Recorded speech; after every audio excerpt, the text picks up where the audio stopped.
So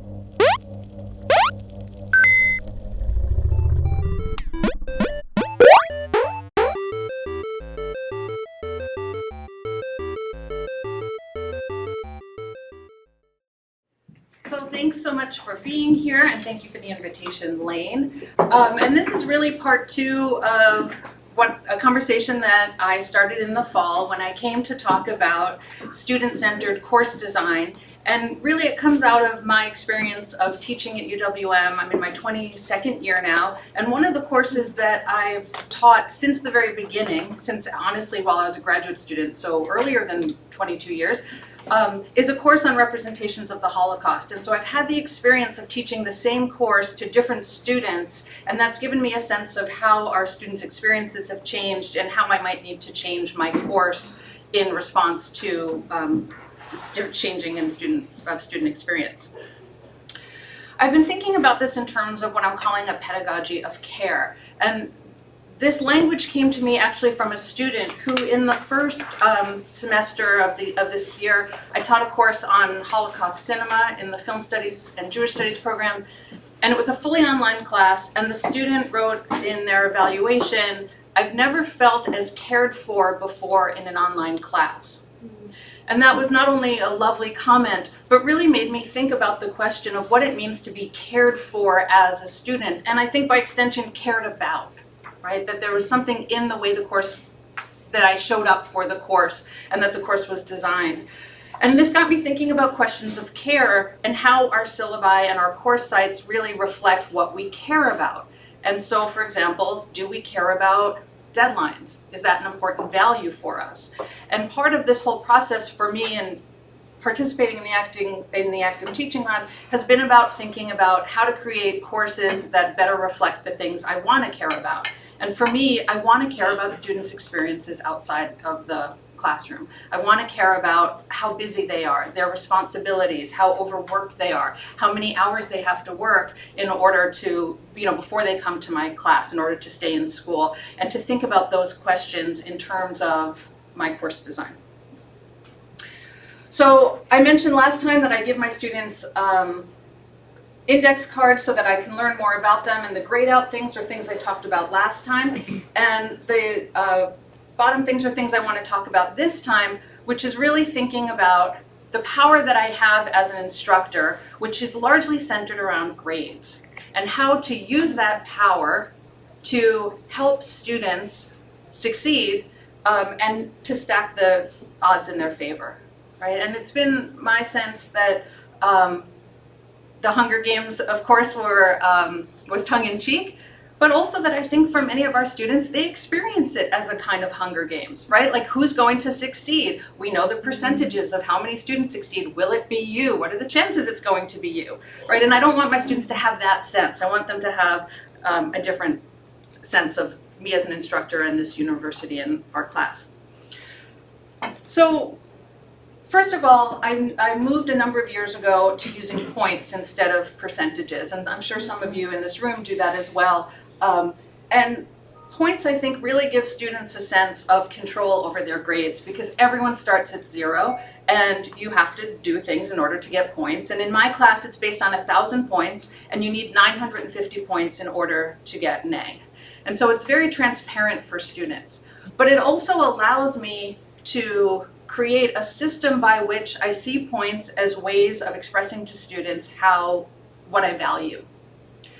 And this is the part where sometimes, my colleagues get a little nervous because it sounds as if, well, shouldn't there be intrinsic value? Like, shouldn't they just want to be in my class?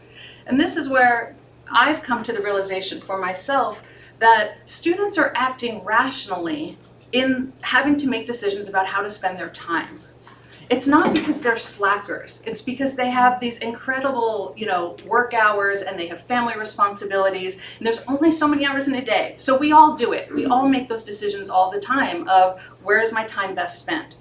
And if you're asking your students, I have found, if I'm asking my students to do things for which there is no reward in the form of points, right? That's a really hard sell. And so I want to show what this looks like in my class. So I started to think about how can I give students points for the habits that I want them to build. And this came out of, honestly, things that I like to read for myself because there are habits that I want to build. I would like to learn how to meditate every day. I would like to have a regular writing practice. There's a number of habits that I would like to build, and there's been a number of books that have come out recently about how do you build a habit, right? And so they all say the same thing. If you don't want to read the books, I'll tell you the answer. You start really small. Right? So you want to learn how to do push-ups, you tell yourself you're going to do 1 push-up a day. It's so small that you're just going to trip over success. Right? While you're down there, you might do a second one. Right? If you could do 2, maybe if you keep doing that, you might find yourself doing 5 or 10. And I started to think about that in terms of the habits that I want my students to build. And some of those, again, are things that I didn't need to have this system in place for because I came from a more privileged background. And some of those things had been built up in me at an earlier age. But for my students who, again, are juggling many more things than I ever had to juggle while in college, things like visiting the class website for a fully online class. Things like coming to office hours. I give my students points for coming to office hours. Now, you might say, well, are they going to just come, all the time? And what would happen then just for the points? That hasn't happened, but also I put a cap on how many points they can get. So 5 points per visit, maximum of 20, right? So they could come 4 times and get points. Otherwise, they'll just come and not get points. I also give 100 out of the 1,000 points are what students understand as extra credit. And I really don't like the term because extra credit sounds like something you haven't earned, right? That it's extra credit. And many of my colleagues have a kind of visceral response against extra credit because there's a sense of, well, if students can't succeed in the main course, why should I sort of reward them for not succeeding by giving them extra opportunities? Instead, I like to think of these as flexible learning experiences.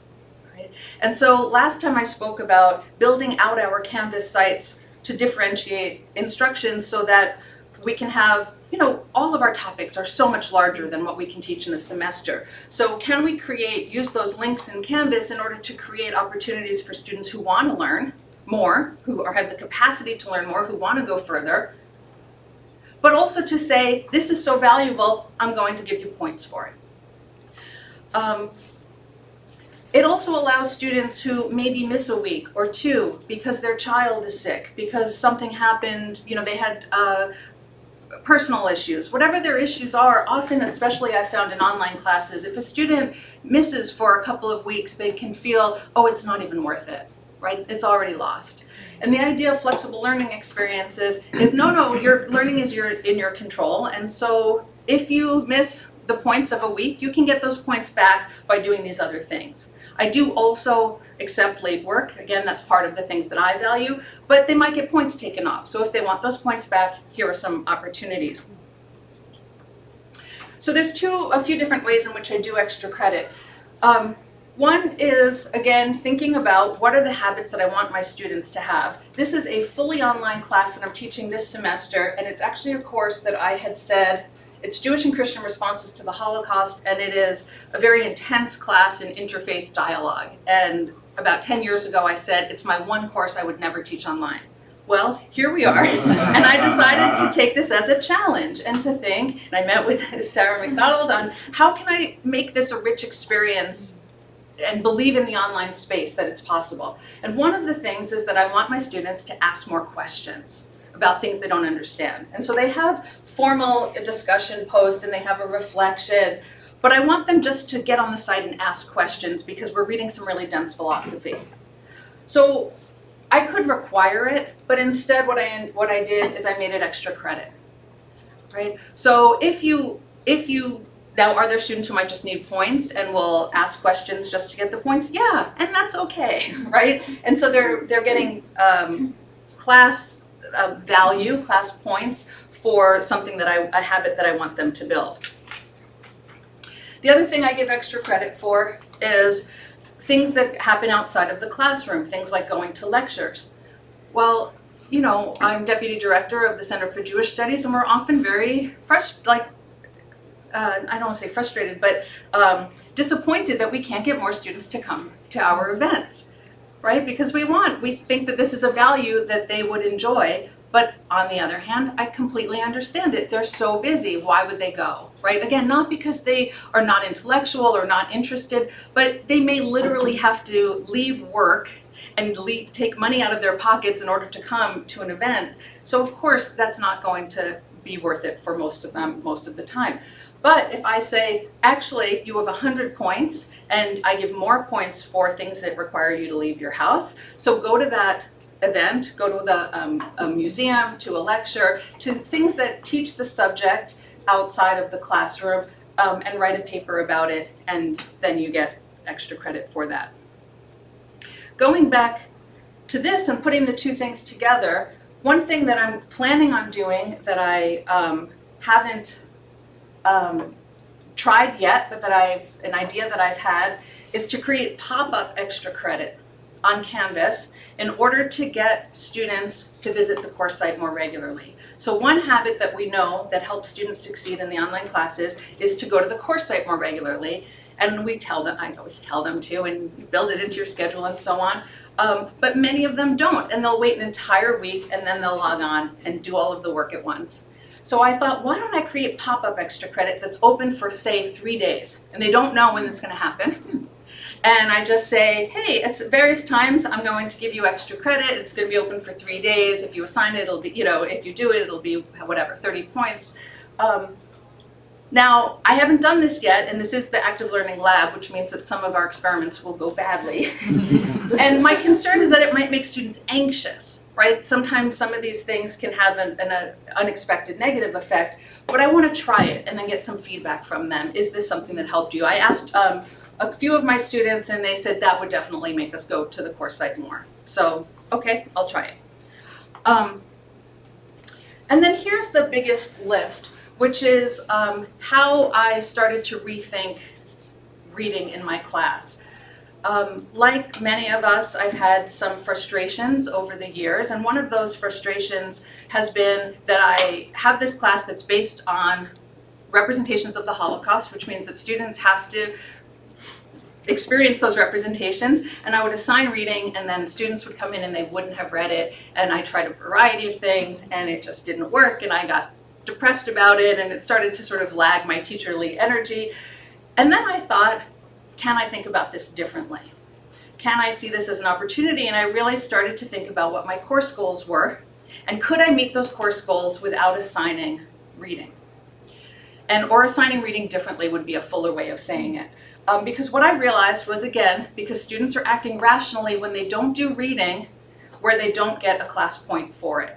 And again, I don't want to make it seem like it's, it's not economic exactly, but it's in part economic how we plan our time. And if the idea is that they read something and then they come in and talk about it, it's not always clear to students that that's a good use of their time compared to all of the other pressures on their time.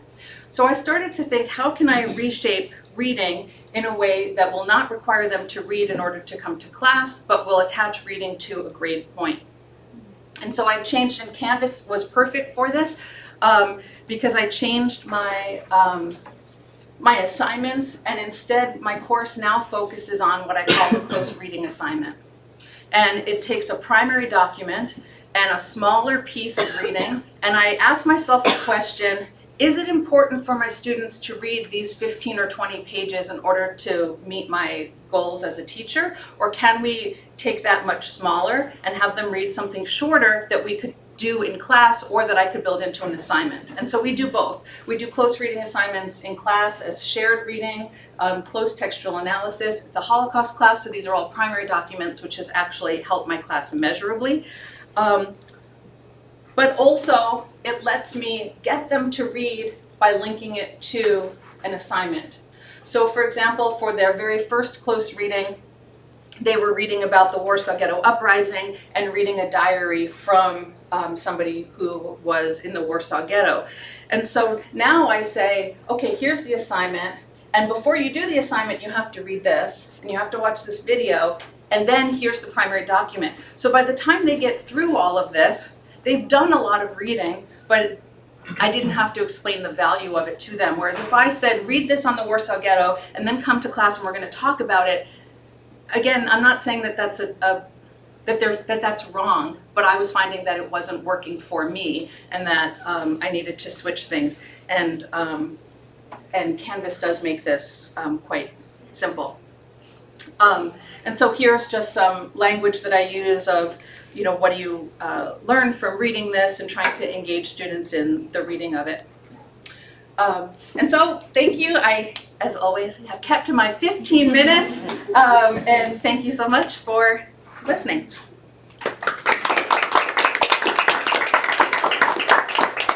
Do we have any questions, Rachel? Or comments or thoughts? Yeah, absolutely.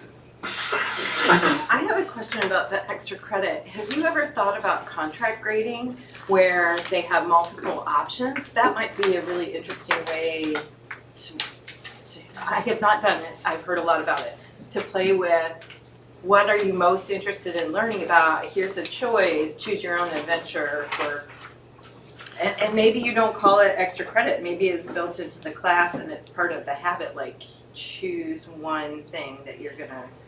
I am interested in contract grading, and I had done some research on that. And the reason why I didn't is that, and I'm still open to rethinking it, but is that it implies that students have all of the information that they need to at the beginning. And I think it can be somewhat unforgiving because it suggests that there's a contract and now you're in breach of contract, right? Whereas what students often, in my experience, what they often express is that they have full intention and then something happens. Yeah.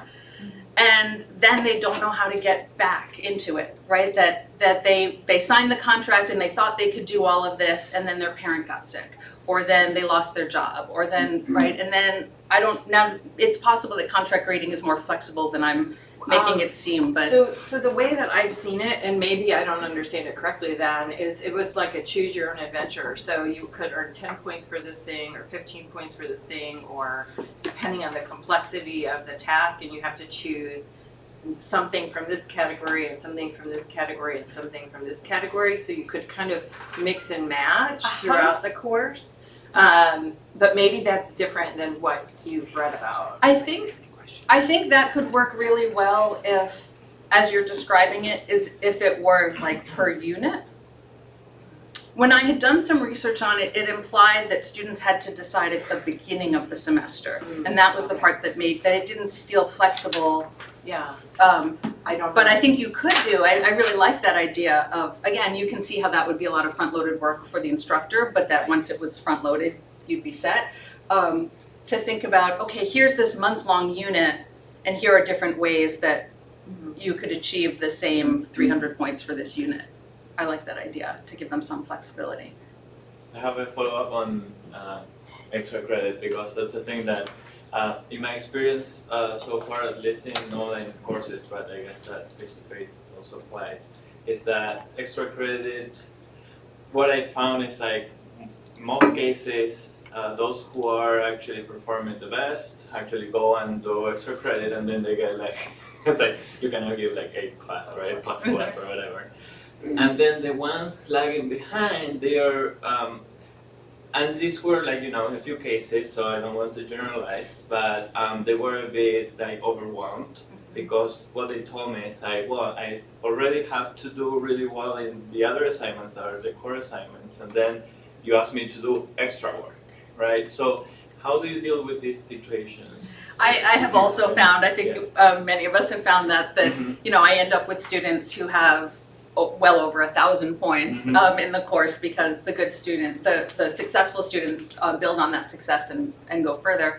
I do try to explain to them that, because in my experience, students are often really concerned about what we think about them. And so I try to explain to them that if they decide to leave this unit, like this assignment behind, and substitute a trip to the museum, that I won't judge them for it, right? That those can be equivalent. Now there are times where I say, you know what, that film is really important, and it's a foundational for everything else we're doing. You have to go back and, I really want you to go back and pick that up. But often they can be kind of replaceable. And to be honest, part of what I like about extra credit is that it puts the responsibility on the student that doesn't mean that they always pick it up. So that I'll say to them, there's plenty of time, you have 100 points of extra credit, you know, you missed this 160-point assignment, but you could make it up in XYZ ways. And sometimes they don't because they're struggling in ways that go beyond that, but at least I feel like I've offered it to them, you know. I had a question about the close reading, and maybe you could just elaborate more on how the reading then associates with what you do in class, because I'm a little unclear on how that works together. It depends on the course. I actually liked this assignment so much that now I'm doing it also in my Jewish Culture in America course. So these are courses that involve history, although they're not history courses, and using the primary documents sort of across the board, like emphasizing primary documents help me pedagogically. So if we're learning something, so we might be learning about the Warsaw Ghetto in class, and then they might have that assignment outside of class, which I could refer to, but sometimes I'll bring up a different document and we'll do a close reading of it together. Because what I realized when I thought about my course goals is that most of my students are not going to be Holocaust educators. So that wasn't them, and that I was almost teaching them as if they were, right? Sure. And that, because I used to really feel like this is a Holocaust Literature and Film 101 course, and my students, it would be immoral for me not to sort of give them this classic and this classic and this classic. And then I kind of just let go of that and was like, nope, they need to be good readers and they need to know this about the Holocaust. And so in switching, we sometimes read a document together in class and focus on those critical reading skills, right? What can we tell about the past from these two paragraphs? And there's so much that you can tell. Again, I want to preface this with, you know, I'm a humanist. Things are possible for me that aren't always possible in other contexts, but for me, it's worked. So I teach a foundational course for all of the pre-healthcare students, and on the first day of class I always tell them, like, you might see this as something you have to survive, but like someone thinks you need to be here because you need to learn this stuff so you can help people.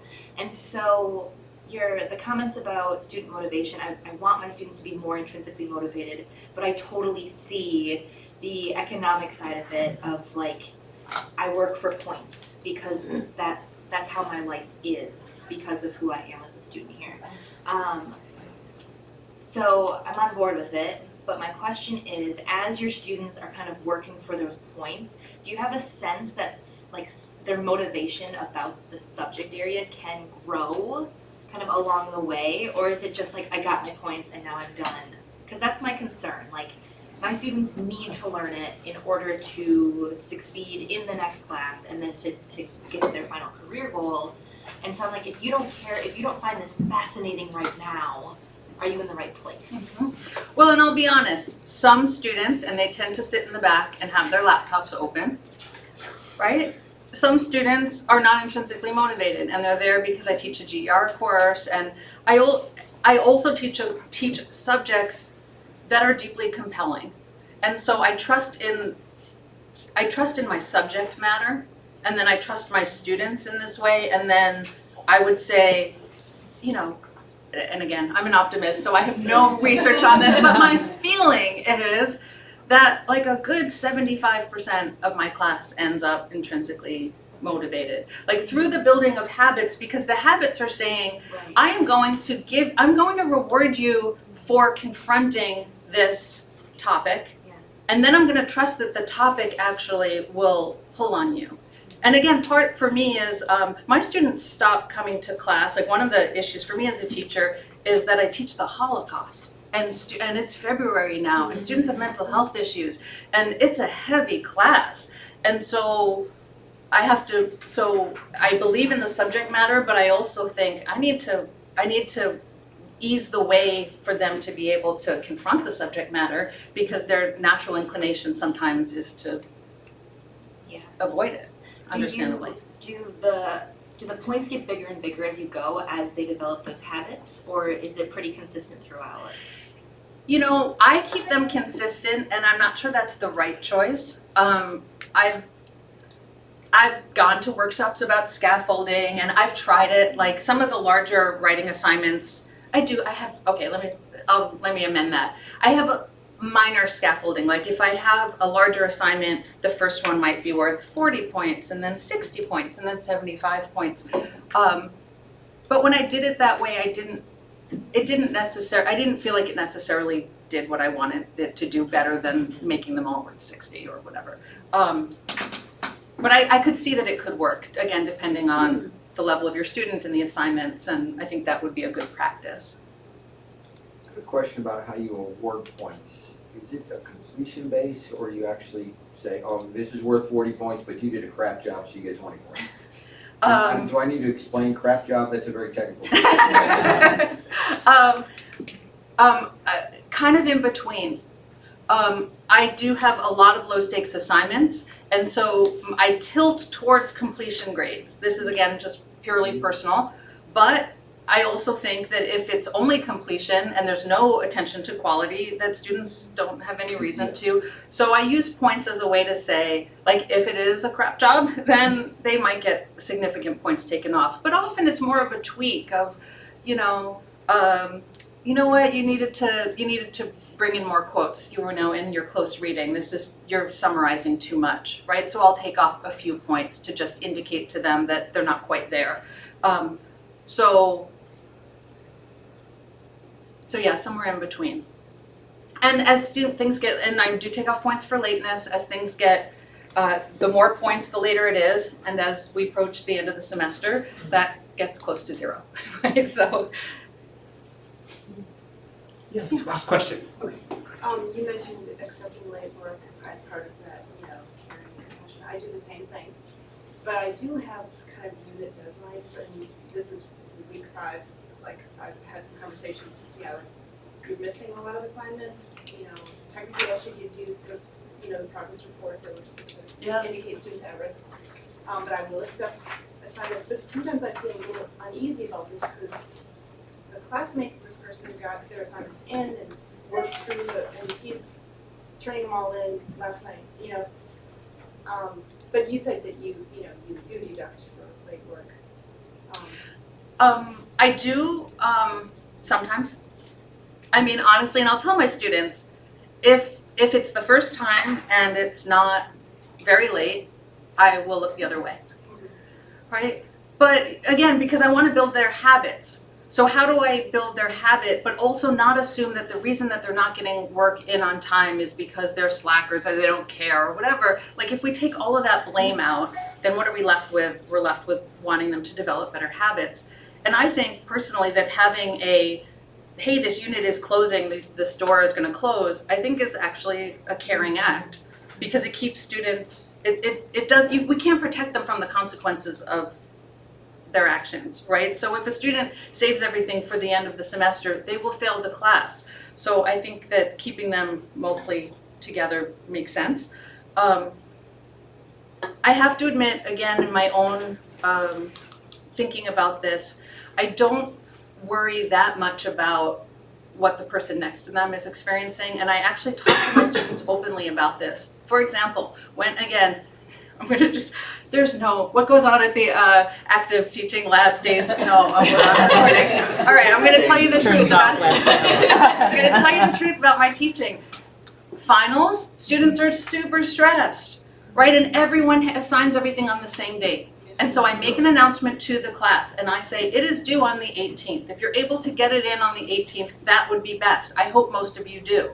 If some of you are so on edge that it's going to push you over to hand it in on the 18th, email me and I will give you an extension. I say that to everyone, so it's fair. I'm not giving anyone special treatment, but I also want them to see that I am committed to building a more compassionate world, and that has to start in the classroom, and that we can be compassionate with each other instead of thinking that I did my work and you didn't, and that means that you're taking something from me. To just say we're all doing our best. Let's just go into life with the assumption that we're all doing our best, and how can we be kind to each other, and that's what I'm trying to model for my students. So. Thank you very much. Now, I have to amend, it was the last question that you all could ask. ask. I get one. You talk about flexible learning, and I could be wrong here, but what is an A generally? What point level or percentage level is an A at this university? Anyone? 93, 93. 90 to 93. Yours is 950, which if my math is correct, I'm a historian, not always, 950 out of 1,000 is 95%. So you have a higher threshold for an A combined with flexible learning, or extra credit. So what is your decision process going into that? Like, why do you bump it up to a 95 to get an A versus a 90 to 93? Let me express this in a way that shows that I've given this deep thought because I too am math focused.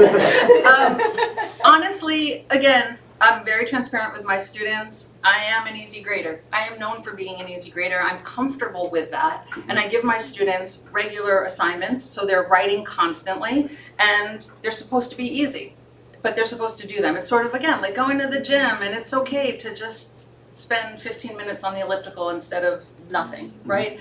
And because of that, if they keep up with the course, I came up with the 950 because it lets them like miss an entire assignment and still do well in the class, but they can't miss more than that. Sure. Right, so that they have to keep up, and it's again constant. The course is based on, all of my courses are based on constant, small, consistent effort in order to build student success. Well, thank you very much. Thank you. It's fun. Thank you so much for your questions too. It's Active Teach Lab is almost an act of selfishness on my part. I just love listening to some presenting on new teaching technology, teaching ideas, and then all the questions that come out of that is just so much fun to hear from you. So thank you. We're going to switch a little bit today and talk a little bit about the technology behind what some of the things that Rachel was discussing today. But before that, we just wanted to give you some tips or just some like highlights of Canvas. And one of the big ones that came out this week is the Quizzes Next was released kind of production. You now go into Canvas in your course. There's a computer over there if you want to look at it right now, if you don't have any. But Quizzes Next came out. And at CETL, we kind of have a view of Quizzes Next, and it's similar to this one right here. Could it be Satan? Because sometimes we think it actually was developed by the Dark Lord. So we just wanted to kind of let you know, warn you about it, and to kind of say you want to avoid it right now. What are you trying to say, Lane? I'm trying to. Could it be Satan? Be more subtle when possible. It was a little unclear. Yes. We don't want to prejudice anyone, do we? Maybe we do. Okay, so I'm just going to pop into a Canvas course here, and is it going to make me do? I've already been in it today. Come on. I know. Well, they actually get $1 for every push that they can see, so they get a high motivation. I leave my browser window open all the time, and then you don't have to actually use it. So, and then it kicks me in the butt when I forget to. And I shut the browser because I just did. Okay. All right. So we go into a course, and we notice when we click on plus, like we would normally do for adding a quiz, go to quizzes. I'm going to say I'm going to add a new quiz, which is maybe confusing because there's now new quizzes and old quizzes. I like that title. There we go. Thank you. And that will pop open a normal quiz. Okay? So far, so good. This is just like you've always been doing. All right. So let's go 2 quizzes. And we're thinking to yourself, hey, I want to build a quiz. So I go to plus quiz. And now it's going to ask me, do you want to use classic quizzes or do you want to use Satan? Classic or Satan, those are your 2 options. We haven't changed the terms right here, but we will get onto that as soon as we can. Put an emoji on You want to click on classic because you're retro. You're awesome. You play the Super Nintendo. You don't have to play the new stuff. You like old references. You like old things. You want classic. It's like a classic car. That's the one you want. It's the 57 Chevy. This is the, like the Pinto. It's the forbidden fruit. You're I making know, it the go. adults in us are kind of wanting to see what happens when we choose Satan. Well, bad things do happen when you play with the Dark Lord. That would involve, especially with trying to, if you wanted to share that quiz, because it's associated with your account, question banks gets all screwy. Don't do it with Wilkins. What, I went into a total shell course. I was like, is there anything that you, Ed or Sarah or Kathy, that you would want to point out particular about? I have a whole document I wrote on this, but if I pull it up right now, it's gonna do What's screen share and everything. what's the 2 sentences? Okay, one of the scariest things is, just don't do it. I think it would be a disadvantage for people here is you have a lot of questions where you have multiple point possible. Like you have multiple fill in the blanks or, check all that apply. Unfortunately, the way it awards points is all or nothing. So let's say Sarah has a paragraph and it's 5 fill in the blanks or 5 multiple choice or matching. If I don't get all 5 right, I get 0 points. I find that to be harsh. Yeah, that And there's face. no way there's no. to adjust it. I have contacted Tier 1 a million times about this, and by the way, I have a whole document with the table of contents, which we'll be talking about in detail today. But that's one of them. If you have a blueprint course, it's exciting in that it pushes the new quiz the first time, but Anne, if you make any changes to the new I'm just quiz, staying away. I just stay away because At least a year. it won't push your new quiz content changes to the so yeah, you do it once and now you're in trouble. You're stuck. You are stuck. They're also for people in languages, a lot of times like I work with translation to have them submit audio or video files as part of their quizzes. One can no longer do this. Why? You cannot integrate quizzes. You see, I'm doing this presentation in the next meeting. I just like watching answers. You can't put in Kaltura videos. You could not record your own audio and video. And for instance, in translation, I have a lot of prompts that then I know. How do you build a quiz tool like this? Let me tell you, it's madness. You can find a YouTube link. I have a table of contents of badness. Yeah. This is all HTML5. You can do Yes. this in HTML5. Look. Why can you not? I'm just saying. I was going backwards. And then quiz banks and quizzes are associated with your account. So do you want to share it with somebody? Sorry, you can't. Because it's associated with your account and not with the course, right? Okay, but you can now. Oh, can you? Oh, thank you. So, Wow, that's I do want to say, just like asterisk, it is still Satan because of those things I just mentioned. However, it really does have a lot of potential and I'm very excited. So in that document, there's a lot of highlighted green, like this will be great when they fix the fundamental flaws that I just talked about. It has so much potential. It can do so much more than classic quizzes when these things are fixed. But right now, they're absolutely fatal flaws, which is why Instructure is allowing both quizzes to be out there. But like we said, don't use new right now. It's just not there. Not good. When they completely transition and fix these things, it'll be fantastic. Until then, Satan for sure. Yes. The forbidden fruit had a lot of potential too, right? Yeah. All right. Okay. The other thing, we're gonna leave you with a cool feature that is actually a positive. Okay, so you have students in your course. You have a lot of students in your course. You have some students that are inactive, so you're kind of curious, how many students exactly are in my course? And you can, this is for dramatic effect. It's really dramatic. Really powering up the drama today. So much suspense. Thank you, Cetron. Appreciate that. This is the technical difficulty slide. So I got to re-log in to the Cetron. Do you need another notification? Oh, wait, there's more. All right. Well, as long as Lane's doing this, we talked about extra credit really quick. I wanted to make a public service announcement about extra credit because I've seen a number of dramatic things with weighted grade book. If you have extra credit, as long as we're here, Yeah. I was just doing Yeah, it no, this that's time, happening. it's not that important. Well, if you have extra yes, credit, no. yeah, please go. So I actually did receive a crying phone call at the end of the semester from a faculty member who did this wrong, and then everyone got really angry. Your extra credit in weighted grade book, make it 0% until all your scores are in. Then change it to like 2% or 3%. If you don't, what happens is they'll say you leave it at 2% for the whole semester, because why would it matter, right?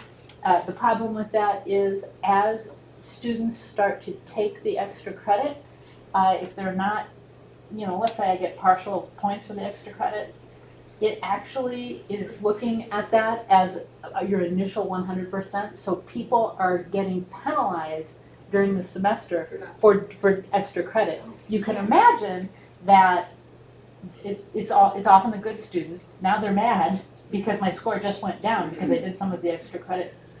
So really leave that at 0% until the end of the semester. The Or assignment use group. points and forget about the Huh? percent, or use Oh, yeah, points and right forget on, about right the on. percentages But entirely. if you're using weighted grade book, I just wanted to say that because I've received a number of calls of student complaints that why am I being penalized? And other people say, why can't I just leave this extra credit at 2% the whole semester? That's why. Is it at the end of the semester everything gets Works. right again, but at the close to the end of the semester, if you use weighted grade book, don't do that because people will flip out.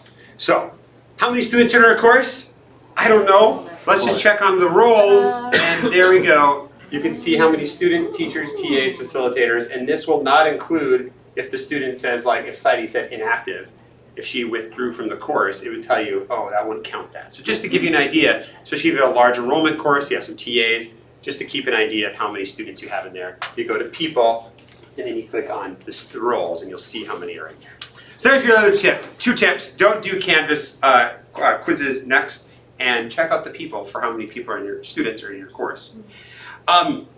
So the other one we are looking at today is having a weighted or a point-based gradebook. I have a little bit about that today on the handout, and the handout has just kind of walk you through some of the differences between a weighted gradebook and a point-based system as well, and some of the differences especially in how you're setting up assignment groups, grade dropping, how you're creating extra credit, and quizzes, especially with quizzes, because with quizzes you are going to, the quiz value is based on the number of points that each question is worth.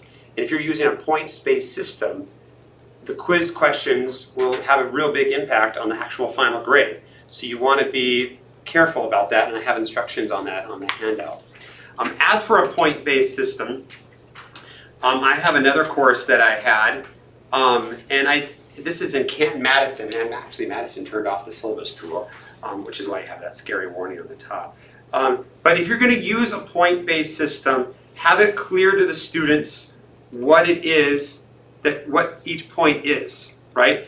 And the nice thing about, and I think Rachel's right on the head, that the point-based system really does emphasize what you are earning, right? And emphasizing the growth from nothing to a final grade versus I'm trying to avoid losing points because I start out with 100%, right? And that really, studies have shown that really does change the mindset of the student from what they're losing to what they're gaining, what they're earning. And I think that's really valuable. There's actually, I have some more comments on that in the back. But do make certain that you keep a pretty close eye on, or let your students see exactly what everything is worth to improve that transparency. Because in Canvas, or if you're doing a weighted gradebook, often your discussions are worth 10%. Your quizzes are worth 20%, right? You have these kind of clear, very kind of rounded off numbers for the percentages. If you're using a point system, it's going to get a lot more fine-tuned. Especially, I did a 100-point system on one of the courses I was teaching, and so you had 12.5 or things were 7.5 or 2, and because I was really trying to calculate what I wanted each item to be worth. So I think a point-based system adds transparency, focuses the student's attention on growth, but you really have to have it planned out very far ahead. I like a weighted system because I can change things on the fly. It's a lot easier to change. In point system, you really aren't able to because you really need to have that ironed out beforehand. But if you're teaching a course for maybe 20 years, you probably have it pretty well fine-tuned. So, I mean, that works out pretty well for you. Thanks for coming down. So that's just kind of a highlight of what that is, and that's what I had that set out on my syllabus, and then this is what it looks like. If you haven't seen a point-based system, this is what it'll look like when you're setting up the gradebook. And so I have it divided, I had it divided by days because this is like a short burst graduate course. And then it just has the points laid out right there. So any questions on that? Yes? I just want to clarify though that Canvas is not, Sorry. is in some ways not friendly to point-based systems because it will always tell your students the percentage and they have to disregard it. Sure. And that's a difficult pattern. So I had a student who failed the course and then was like, but I don't understand, and I had explained this, but she was like, oh, but it says 75%. And she literally didn't do half of the work of the class. And the reason is that Canvas defaults to, of graded assignments, what was your grade? Yeah. And I'm like, but you didn't do half of the assignments. And so point-wise, she was, at 500 points out of 1,000. Right. So I think there is some just educating students on that, unless there's things to do that I haven't done. One thing that can help a bit is the assignment groups are always going to show up as percentages. However, if you do not use a weighted gradebook, in the gradebook, for the total grade, you can change that to display as points. And I was just double checking, and if you do that, with the default view when it's displaying in percentages, students will see the percentage and then also the points. But if you change it to display as points, then they simply 2 times see the points. So they'll see the total number of points they've earned out of the total number of points for assignments that so far have been graded. So that could help a bit. And they'll still see percentages for the assignment groups. So you can get rid of high totals in student grade summary. And where's the points So one? for this, you would go to, are we looking at a course that's a point-based? Yep, this is a point-based course. So go to the gradebook. Yep. And find the total column. Yep. And that kebab button, Display as. display as points. Students will also see their final grades as points. Are you sure you want to continue? And I'll say yes. Why not? There's no Yeah. little statement now- emoticon, so we're good. Yeah, now they're seeing it It's at as, 97 points because as I had set it to out of 100 points. right, So it's 97.5 points out of what's been graded. exactly. Okay. Exactly. So if so far you've graded assignments that for full credit could be worth 60 points, Yeah. then they would see however many points they've earned out of 60 points. And out of Rachel's example, it would still say they did 500, right? It would show 500 because they graded. Right. If you do Right, student so- view, it could be that, I think I set that, but I think it showed them both. So it said 500 points, but then also did the out of, it still gave them a percentage. And I said, disregard the percentage, only look at the points. And she disregarded the points and looked at the percentage. Yeah. Because there's that total points But- at the Yeah, percentage at the bottom, but you can remove that. And that's what, yeah. so Yeah. That's good. we'll try harder, But thank you. just, No, I mean, Yeah. I thought I Yeah, would have I didn't tried, know about it but if until, it's 3 weeks possible to ago. get rid of, then yeah, I'll go back. Yeah, so Absolutely. I'm just because I can see, Rachel, in one of your courses you've done this. And so looking at one of the students' grade pages, when I scroll to the bottom and I look at the total, I'm seeing X number of points out of, right now it's 220. And that shows up twice rather than a percentage in either case. Well, thank you so much, Sarah. Thank you. Thank And thank you for your attendance today. I'm afraid we're out of time, and I want to be respectful of that. So I just want to let you know, please fill out the evaluations.